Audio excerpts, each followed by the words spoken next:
राधे राधे दोस्तों। आज हम आपको सुनाएंगे दो बहनों की कहानी। अगर आप हमारे चैनल पर नए हैं तो प्लीज हमारे चैनल को सब्सक्राइब करें, वीडियो को लाइक करें और शेयर करें। एक गांव में एक किसान रहता था। किसान के परिवार में उसकी पत्नी और एक छोटी सी बेटी थी जिसका नाम पूर्णिमा था। पूर्णिमा चांद के समान सुंदर थी और बहुत ही खूबसूरत थी। किसान और किसान की पत्नी अपनी बेटी को पाकर बहुत खुश थे। किसान खेती बाड़ी करता था और उससे जो आय होती थी उससे उसका छोटा सा परिवार जो खुशी खुशी जीवन यापन करता था। बड़े खुशी के साथ किसान और उसकी पत्नी का समय बीत रहा था। लेकिन कहते हैं ना कि जब सब कुछ सही चलता है तो कुछ ना कुछ ऐसा हो जाता है जिसकी हम कभी कल्पना भी नहीं करते हैं। यही किसान के साथ हुआ। किसान की पत्नी जो थी वो बीमार हो गई और उसने ऐसा बिस्तर पकड़ा कि वो उठी नहीं। किसान की बेटी भी लगभग 6-7 महीने की हो चुकी थी। इधर किसान की पत्नी ने बिस्तर पकड़ लिया और उधर किसान बेचारा बड़ा दुखी रहने लगा। उसने अपनी पत्नी के इलाज में किसी भी तरह की कोई कमी नहीं की। हर प्रकार से दवा दारू का जो ध्यान रखा। और उस समय इतनी देखो चिकित्सा नहीं थी, लोग देसी इलाजों पर ही निर्भर करते थे। लेकिन बहुत इलाज करवाने के बाद भी किसान की पत्नी बची नहीं और उसका स्वर्गवास हो गया। किसान पर दुखों का पहाड़ टूट पड़ा। अब किसान बेचारा बहुत दुखी था। एक तो उसकी 6-7 महीने की बेटी थी और इधर उसकी पत्नी के जाने का दुख। अब किसान बेचारा अपनी बेटी को पाले या पेट भरने के लिए कुछ कमाए जिससे गृहस्थी का खर्चा चले। अब किसान अगर खेतों में जाता तो उसकी बेटी पूर्णिमा का कौन ख्याल रखता। अगर वो पूर्णिमा को रखता तो खाने के लिए जो क्या कमा कर लाता। यह किसान को बड़ी जो दुविधा लग रही थी। अब किसान के जो अड़ोसी पड़ोसी यार रिश्तेदार थे, सबने किसान को समझाया कि देखो भाई, अब तुम्हें दूसरा विवाह कर लेना चाहिए क्योंकि तुम्हारी बेटी बहुत छोटी है, उसे भी माँ की जरूरत है। तुम उसे माँ का प्यार नहीं दे पाओगे, ना ही माँ की तरह उसकी देखभाल कर पाओगे क्योंकि वो बेटी है और उसके लिए माँ जरूरी है। पहले तो किसान टालता रहा कि वह अपनी बेटी के लिए सौतेली माँ नहीं लाएगा। लेकिन जब उसे अपनी बेटी के पालन पोषण में दिक्कत आने लगी क्योंकि वह खेत जाता तो बेटी की देखभाल कौन करता। अगर बेटी की देखभाल घर पर रहकर करता तो खेत पर काम करने कौन जाता। अब किसान ने भी मान लिया था कि उसको दूसरा विवाह कर लेना चाहिए। अब किसान के लिए एक लड़की देखकर उसके जो रिश्तेदार थे उन्होंने किसान का विवाह करा दिया। किसान की पत्नी आई जिसका नाम रूपा था।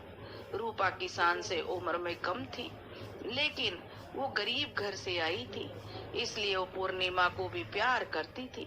लेकिन कहते हैं ना, सौतेली माँ तो सौतेली ही थी। अब वो जब खुद पेट से हो गई तो वह तब तक तो पूर्णिमा को बहुत अच्छे से प्यार करती थी, उसका ख्याल रखती थी। यह सोचकर किसान भी खुश था कि चलो, मैं वैसे ही डर रहा था कि सौतेली माँ कैसी आएगी, लेकिन वह तो मेरी पूर्णिमा का अपने औलाद की तरह ख्याल रखती है। और किसान भी निश्चिंत हो गया। अब 9वें महीने रूपा ने एक लड़की को जन्म दिया जो कि बहुत ही कुरूप थी।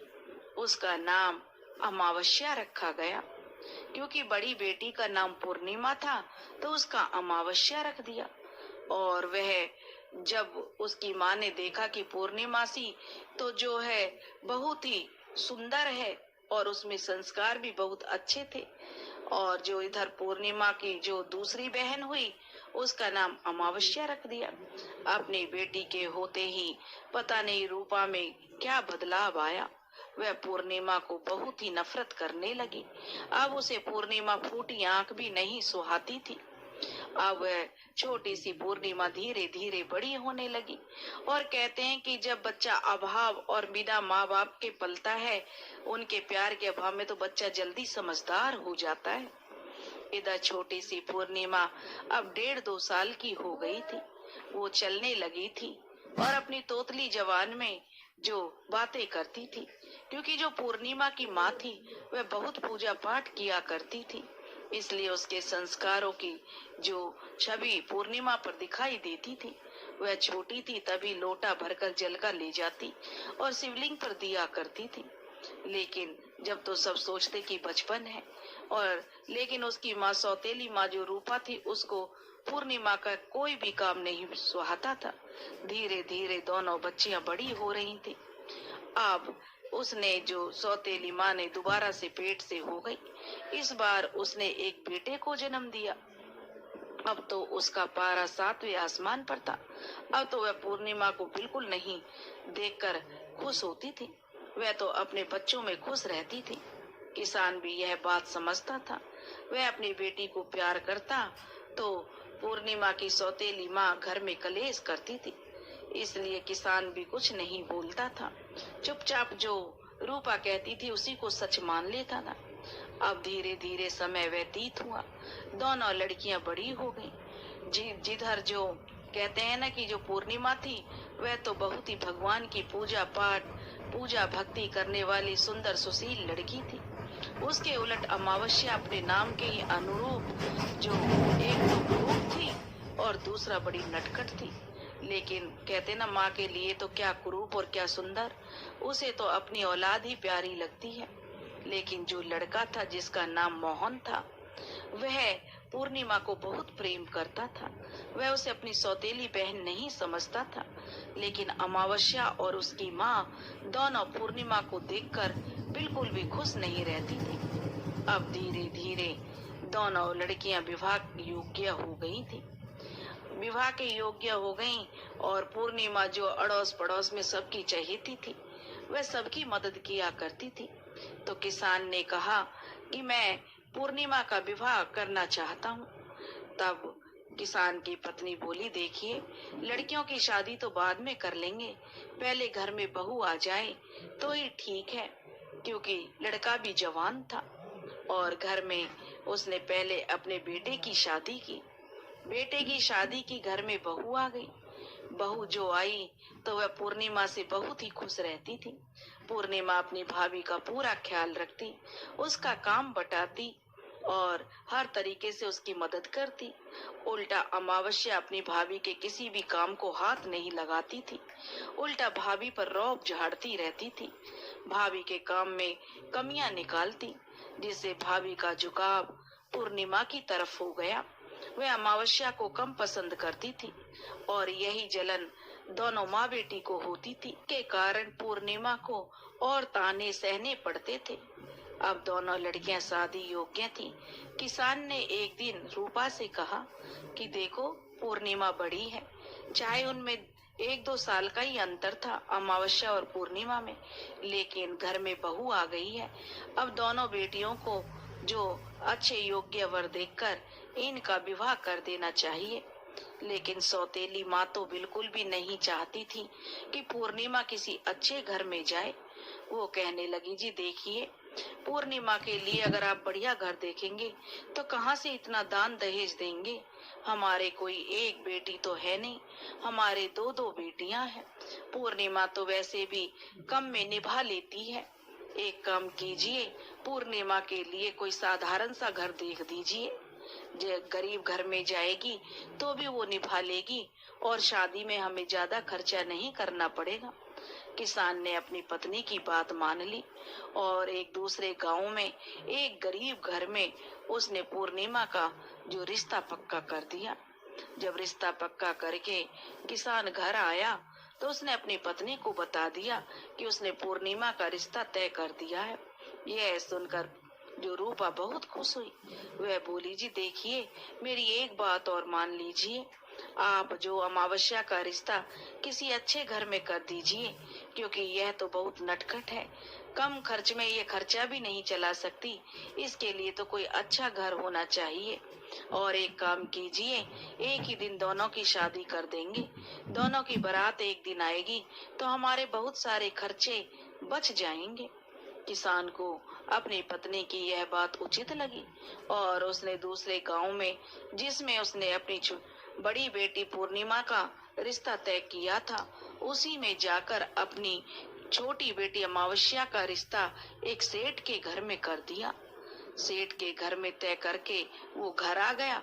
अब पूर्णिमा की जो सौतेली माँ थी, वह बहुत खुश थी कि मेरी बेटी तो ठाठ से रहेगी और यह सौतेली बेटी दुखी भोगेगी यहाँ। लेकिन जो उसकी भाभी थी, उसको बड़ा जो अजीब लगा।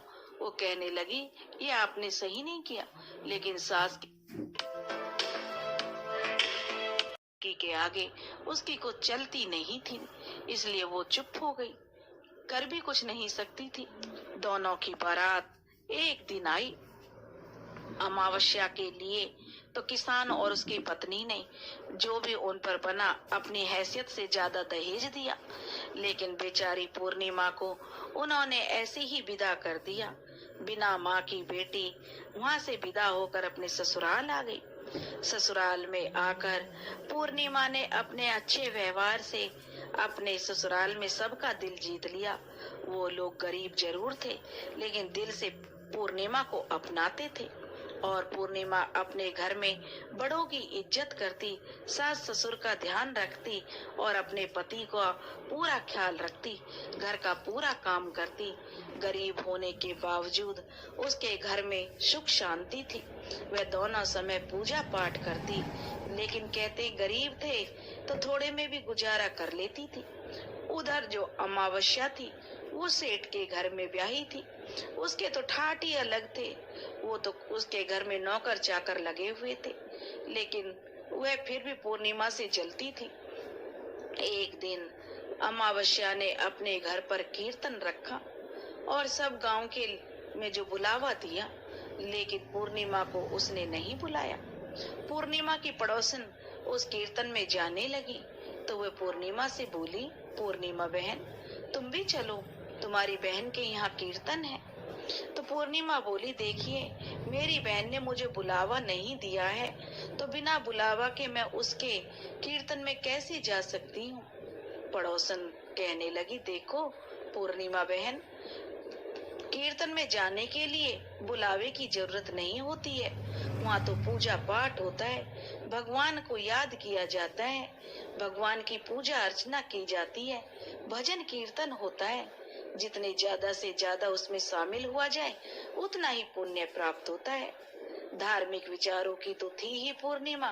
पड़ोसन की बात सुनकर उसके साथ चली गई।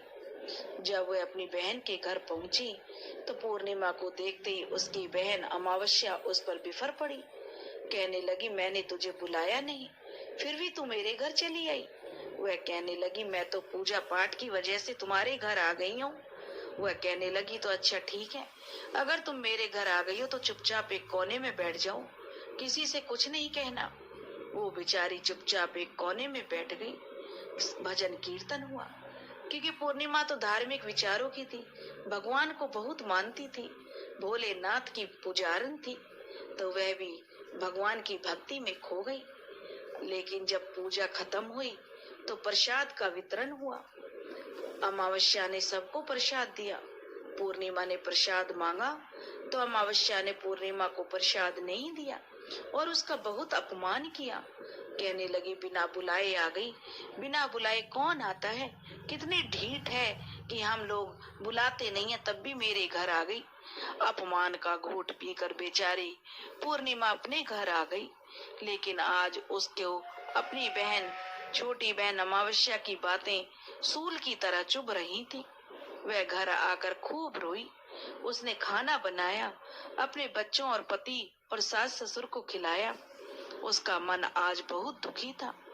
क्योंकि वह तो भगवान की सच्चे हृदय से पूजा करती थी और भगवान की पूजा की वजह से ही वो उसके घर गई थी। उसे क्या पता था आज उसे जहर का घूंट पीना पड़ेगा। अब वो अपने पति से बोली, देखिए जी, आज मेरा मन विचलित है, आज मैं अपने मायके होकर आती हूँ, तो आप बच्चों को देख लेना, कल सुबह तक मैं जल्दी आ जाऊंगी।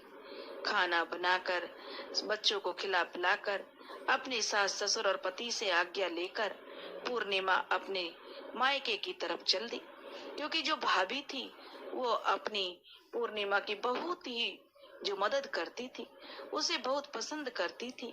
जब भी पूर्णिमा दुखी होती थी, अपनी भाभी से मिलकर उसको जो तसल्ली मिलती थी, उसकी भाभी भी उसका पूरा सहयोग करती थी। अब पूर्णिमा बेचारी दिल से दुखी पैदल ही अपने मायके के लिए चल दी। चलते चलते वो बेचारी जंगल के रास्ते से जा रही थी। तभी उसने देखा एक जो औरत बैठी हुई थी, वह काफी बूढ़ी थी, सिर के सफेद बाल थे, उसके पास एक तुलसी जी का बिड़ला लगा हुआ था।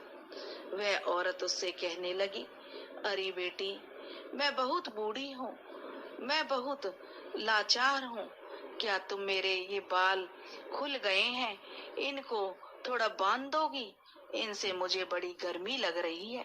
बेचारी बूढ़ी बहुत ही बूढ़ी थी, 80-90 साल की थी, उसके बाल उलझे हुए थे। पूर्णिमा को उन्हें देखते ही दया आ गई और उसने जो उस बूढ़ी अम्मा के बालों में तेल लगा के मालिश करके अच्छे से उसके बालों को बांध दिया। बूढ़ी अम्मा कहने लगी, बेटी, मेरा ये जो चबूतरा है तुलसी जी का, यहाँ पर भी बड़ी गंदगी हो गई है, मेरे से तो होता नहीं है, अगर बेटी तुम चाहो तो थोड़ी सी सफाई कर दो। पूर्णिमा तो थी ही हृदय की बहुत अच्छी, उसने तो उसका सारा काम कर दिया और बोली, माँ जी अब आज्ञा दो, मैं अपने मायके जा रही हूँ। वह बुढ़िया माई उसे आशीर्वाद देने लगी और बहुत ही खुशी खुशी वह आगे चली। आगे चली तो उसने देखा एक बूढ़ा बाबा बैठा हुआ था, जो कि भगवान शंकर जी थे, और जो तुलसी जी के पास थी वो साक्षात तुलसी माता थी, लक्ष्मी जी। लेकिन अब जब वो आगे गई, लंबी लंबी दाढ़ी, लंबे लंबे जटा, बहुत ही मतलब बेढंगा रूप करके भगवान शिव बैठे हुए थे। अब वो जब आगे गई तो उन्होंने पूर्णिमा को देखा। कहते हैं ना कि भगवान भी अपने भक्त की परीक्षा लेते हैं। वो तो थी भगवान की भगत, इसलिए भगवान भी उसकी परीक्षा ले रहे थे। भोले बाबा बोले, बिटिया, हम बहुत प्यासे हैं, हमें पानी चाहिए। बोली, बाबा मैं अभी पानी लाई। उसने उनको पानी पिलाया। कहने लगी, बेटा देखो, हमारे पाँवों में कितना मतलब एक जख्म हो गए हैं, इन पर मक्खियां भिन भिना रही हैं। हम जो इतने परेशान हैं कि इतने बूढ़े हो गए हैं कि इनकी देखभाल नहीं कर सकते। पूर्णिमा को बूढ़े बाबा को देखकर दया आ गई। उसने वहां से स्वच्छ पानी लिया और बाबा के जख्मों को साफ करके और अपना आंचल फाड़ के उन पर पट्टियां बांध दी और बाबा ने खुशी खुशी उसे आशीर्वाद दिया। वह आगे चली तो आगे पार्वती मैया बैठी हुई थी और वहां पर ही एक मंदिर था। वो कहने लगी, वो भी बूढ़ी मैया का भेष बनाई हुई थी। कहने लगी, बिटिया मैं बहुत ही बूढ़ी हूँ और इस मंदिर की अब मुझसे सफाई नहीं होती। देखना मंदिर में कितनी गंदगी फैली है, अगर तुम चाहो तो इस मंदिर की सफाई कर सकती हो। पूर्णिमा ने उस बूढ़ी माई के कहने से पूरे मंदिर की सफाई कर दी, झाड़ू पोछा लगा दिया, बुढ़िया मैया के भी हाथ पैर दबा दिए, उन्हें भी पानी पिलाया और खुशी खुशी आगे चल दी। अब उसके गांव पहुंचने के लिए रास्ते में गंगा नदी पड़ती थी। गंगा नदी उसे पार करनी थी। वहां पर भी उसे एक बूढ़ी माई मिली जो कि गंगा मैया थी। गंगा मैया बैठी हुई थी। एक बहुत ही बेढंगा रूप करे बूढ़ी सी गंगा मैया थी। गंगा मैया बोली, बिटिया देखना, मेरे सिर में बहुत जुएं पड़ गई हैं, मेरे से देखा नहीं जाता, ना ही मेरे से साफ सफाई होती है। इधर मेरे घाट के चारों तरफ देखो, मैं यहाँ रहती हूँ, कितनी गंदगी हो गई है। मेरे से अब होता नहीं है। पूर्णिमा ने गंगा मैया के सिर को भी साफ कर दिया, उनकी जुएं निकाल दी और जो घाट के पास आसपास गंदगी फैली हुई थी वो भी साफ कर दी। गंगा मैया ने उसे पूछा, बेटी तुम कहाँ जा रही हो? तो उसने अपनी पूरी बात बताई और बोली, माँ जी मैं अपनी भाभी से मिलने जा रही हूँ। तो वहाँ पर एक नाव थी। गंगा मैया ने कहा, बेटी इस नाव से तुम चली जाओ। और नाव से पार होकर वह अपनी भाभी से मिलने आ गई। लेकिन उसने अपने और अमावस्या के बारे की कोई भी बात अपनी भाभी को नहीं बताई कि कैसे अमावस्या ने उसका अपमान किया है। वह अपनी भाभी से मिली, भतीजे भतीजियों के साथ खुश हुई, अपने बाबा से मिली, अपनी सौतेली माँ से मिली। सौतेली माँ की तो उसे देखते ही त्योरियां चढ़ गईं। वो तो उसे ताने सुनाने लग गई। पति के घर भी नहीं निभती है, जब चाहो मुंह उठाकर चली आती है। लेकिन उसकी भाभी बोली, कोई बात नहीं माँ जी, बेटी तो अपने मायके ही आती है और यह हमारे पास नहीं आएगी तो कहाँ जाएगी। उसने अपनी भाभी का सारा काम करवाया साथ मिलकर। भाभी ने बड़ी खुशी खुशी ननंद का हाल चाल पूछा। ननंद बड़ी खुश हुई अपनी भाभी से मिलकर, क्योंकि वह बहुत दुखी थी। मायके जाकर उसका मन बदल गया था। जब अगले दिन वह बोली, भाभी अब मुझे विदा दीजिए, अब मैं अपने घर को जाती हूँ। तुमसे मिलकर मुझे अच्छा लगा, मेरे मन का बोझ उतर गया। लेकिन फिर भी उसने अमावस्या वाली बात अपनी भाभी को नहीं कही। जाते टाइम कहते हैं, मायके से कभी बेटी खाली हाथ नहीं आती है। तो उसके भाभी भैया ने भेंट स्वरूप अपनी बहन को एक साड़ी दी। उस साड़ी को लेकर वह खुशी खुशी चल दी। चलते चलते फिर वह उसी गंगा नदी पर आई जहाँ गंगा मैया बैठी हुई थी। गंगा मैया कहने लगे, अरे बिटिया तुम तो वही हो जिन्होंने कल मेरी बड़ी मदद की। मेरे पास बेटी ले, ये थोड़ी सी रेत है, ये ले जा। और उसने पल्लू पसार लिया। बोली, मैया आशीर्वाद में जो तुम दोगी मुझे वो मंजूर है। गंगा मैया ने अपनी रेत उठाई और उसकी आंचल में रख दी। वह लेकर वह आगे चल दी। आगे चली तो उसे पार्वती मैया मंदिर के पास मिली और कहने लगी, अरे बिटिया तुम तो कल वाली बिटिया हो ना, जो तुम जैसी बिटिया सच्चे हृदय वाली, जिसने मेरी इतनी मदद की। इतने लोग आते हैं, कोई हमें पूछते भी नहीं है, घृणा करके निकल जाते हैं। लो बेटी मेरे पास तो कुछ नहीं है, ये जो हवन कुंड के अंगारे हैं इन्हें ही ले जा। अब उसने आंचल फैला दिया। पूर्णिमा के आंचल में जो अंगारे रखे हुए थे, कोयले बुझे हुए, वो माता रानी ने उसके झोली में रख दिए। वो लेकर जो वह आगे चल दी। आगे शिव जी भगवान जो कौड़ी के रूप में बैठे हुए थे, बूढ़े बाबा के जिनके जख्म हो रहे थे, वे बोले, अरे बिटिया तुम तो कल वाली बिटिया हो, देखो मेरे जख्म कितने ठीक हो गए हैं बेटा। मैं तो पूरी तरह बहुत अच्छा फील कर रहा हूँ, बहुत अच्छी मुझे महसूस हो रहा है। और बेटी मेरे पास तो कुछ नहीं है, यह थोड़ी सी भभूति है, ये ले लो। पूर्णिमा ने अपना आंचल पसार दिया और भोले बाबा ने उसमें अपनी भभूत धर दी और चल दी। खुशी खुशी वह अपने घर जा रही थी। रास्ते में फिर वही तुलसी का चौरा पड़ा। वही बुढ़िया मिली जिसके सफेद बाल थे। वह बोली, अरे बिटिया तुम तो कल वाली बिटिया हो, देखो मेरी तुलसी भी लहला रही है, तुमने इसे सींच दिया और देखो तुमने मेरी इतनी सेवा की। बेटी मेरे पास देने के लिए तो कुछ नहीं है। उसने थोड़ी सी तुलसी की मंजरी तोड़ी और जो पूर्णिमा को दे दी। पूर्णिमा ने भी अपना आंचल पसार कर उनको ले लिया और अपने घर को चल दी। घर जाकर उसने सबकी पोटली बनाई और घर के एक कोने में रख दी और शाम हो गई थी। जाकर अपने घर के काम में लग गई। बच्चों के लिए खाना बनाया, घर की साफ सफाई की, अपने सास ससुर को खिलाया, पति को खिलाया, बच्चों को खिलाया और खुद भी खाकर सो गई।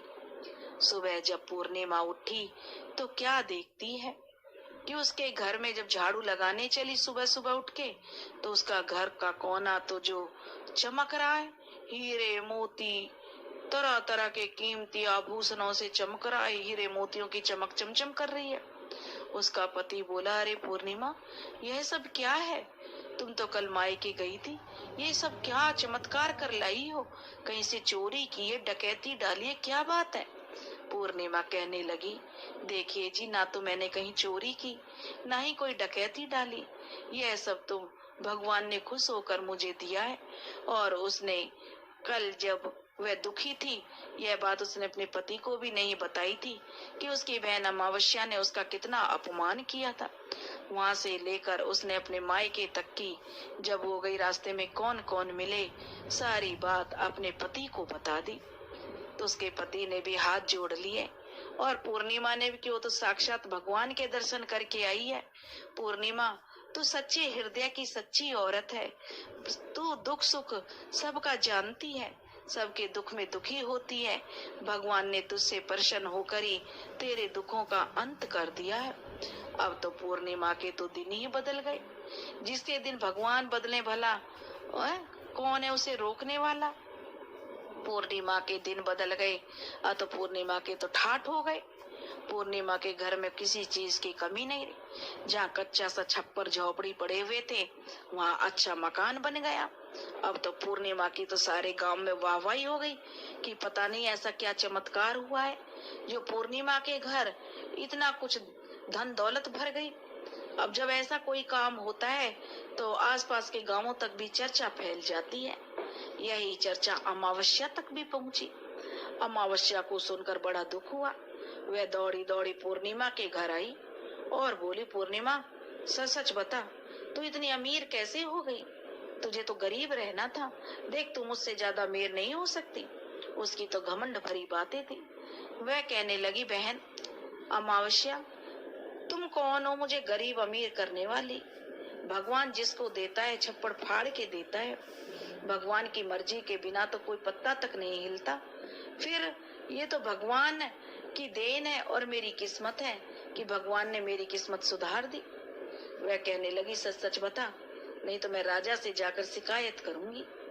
पूर्णिमा ने उसे सारी बात सच सच बता दी कि कैसे कैसे वो गई और कौन कौन उसे मिले जब वह अपने मायके गई, और कैसे उसे जो दिया और धन का ढेर लग गया।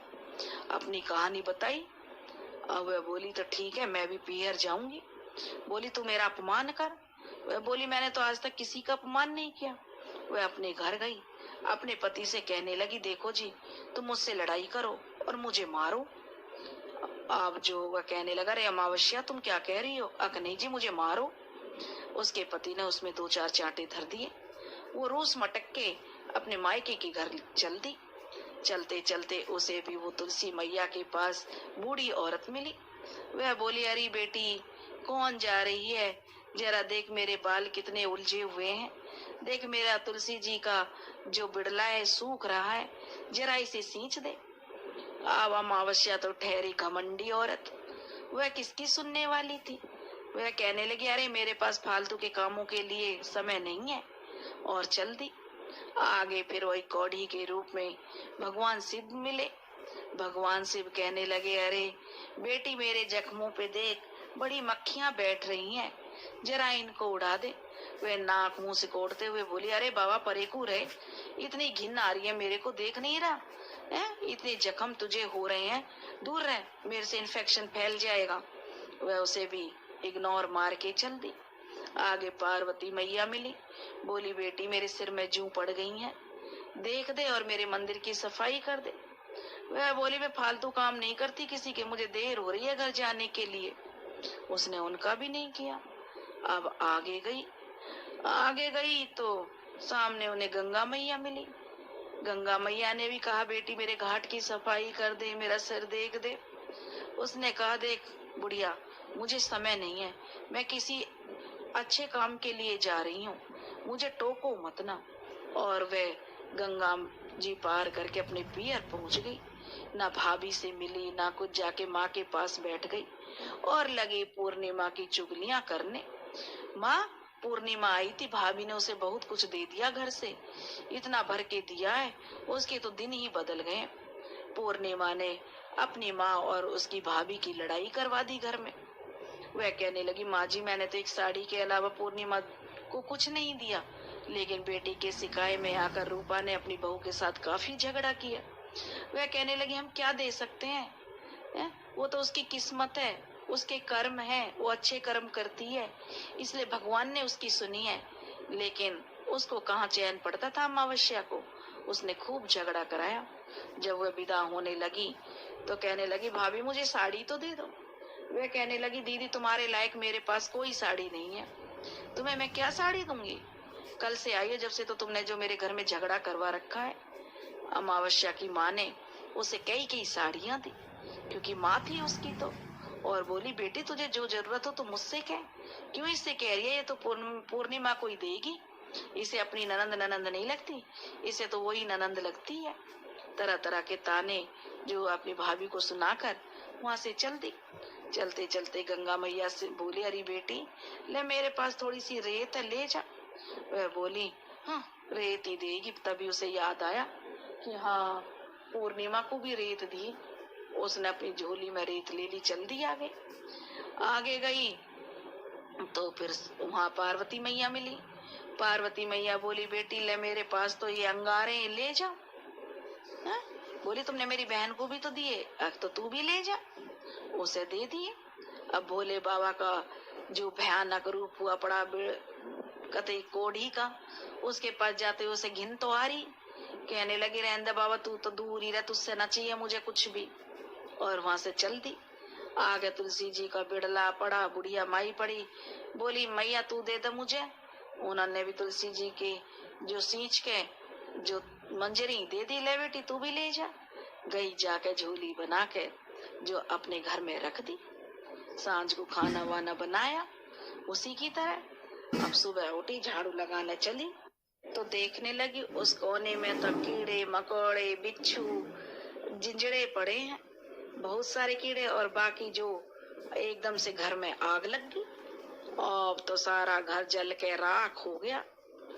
अब वह कोसने लगी, पूर्णिमा को गाली देने लगी, अब पता न कौन सा जादू टोना करवा दिया, अपने घर में तो इतने जो सुख सुविधाएं होगी और मेरा घर जल गया। सब कहने लगे कि यह सब अमावस्या तेरे लालच का फल है। पूर्णिमा तो पूजा पाठ करने वाली, एक साध्वी की तरह रहने वाली, अच्छी तरह पूजा पाठ करती है, सबके दुख सुख में साथी रहती है, और तूने जो कुछ किया वो लोभ के कारण किया है, इसलिए तेरे साथ भगवान ने तुझे सजा दी है।